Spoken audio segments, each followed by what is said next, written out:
The third example in your notes that's optional deals with the fact that probability can become much more complex if the sample space gets larger.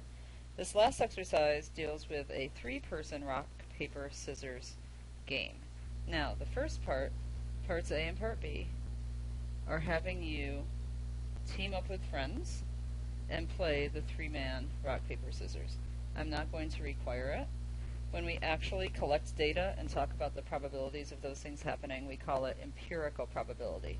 Empirical probability it comes from gathering data, doing the experiment. What we deal with most of the time in math classes is theoretical probability. In theory, what would happen in a certain circumstance. So we're always going to deal with theoretical probability, which is going to make us skip to part C for this bonus question, or this extra question. So we have a 3-person rock, paper, scissors, and in order to win, player A wins if all 3 hands are the same, player B wins if all 3 hands are different, and player C wins if 2 hands are the same and 1 is different. So the first thing we're going to do for the theoretical probability is draw a tree diagram. This gets pretty big, and I'm going to do it in a different orientation than I usually do, just so you can see that these can be created in either order. So the first person could draw rock, paper, or scissors. And again, the second person doesn't know what the first person's going to do, so these are independent events. So even if the first person put out a rock, the second person doesn't know, and they could put out rock, paper, scissors. Same is true if the first person put out paper, the second person could have said rock, paper, or scissors. And same with if the first person had chosen scissors, the second person still has the 3 choices. So these are independent events. And then we have our third person playing, so it doesn't matter what happened in the first or second person, the third person always has the rock, paper, scissors choice as well. So you need to completely fill out that tree diagram, and these start to get big and a little bit messy, so you want to be as neat as you can so you can really read it well. You can pause the video and finish if you'd like, and then just check against mine. Okay, so we have our ginormous tree diagram. Now part D, list the outcomes of the sample space that result in player A winning and player B winning. So we need to go back and read the directions, because we've never done this 3-man thing before. So player A wins if all 3 hands are the same. So in other words, everybody chose rock, or everybody chose paper, or everybody chose scissors. So we're listing the outcomes. So player A can only win if we have rock, rock, rock, paper, paper, paper, or scissors, scissors, scissors. Now, player B wins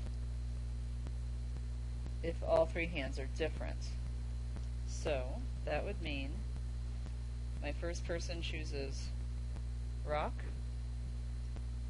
second person chooses paper, third person chooses scissors. Or first person chooses rock, then scissors, then paper. And those are the only different choices here. So you move over to paper first. And we could have paper, rock, scissors, or we could have paper, scissors, rock. And the same with our scissors choices. We could have scissors, rock, paper, or scissors, paper, rock. Part E, how many outcomes are in the sample space in total? So what you really end up doing is going through and counting your bottom part of your tree, do all your totals. So 1, 2, 3, 4, 5, 6, 7, 8, 9. So each of these branches has 9, and there are 3 branches. 9 times 3 is 27 total outcomes. And then it says how many of these outcomes result in player C winning. Well, player C wins if two hands are the same and one is different. So there, determine if player C is going to win, or how many of those outcomes include player C. You could certainly go through your tree and try to count them all.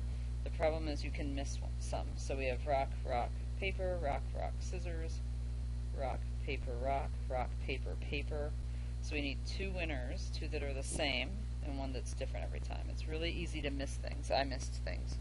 So a better way to do it would be to think about what's going on. If player C wins, it means players A and B cannot win. So what we would do for player C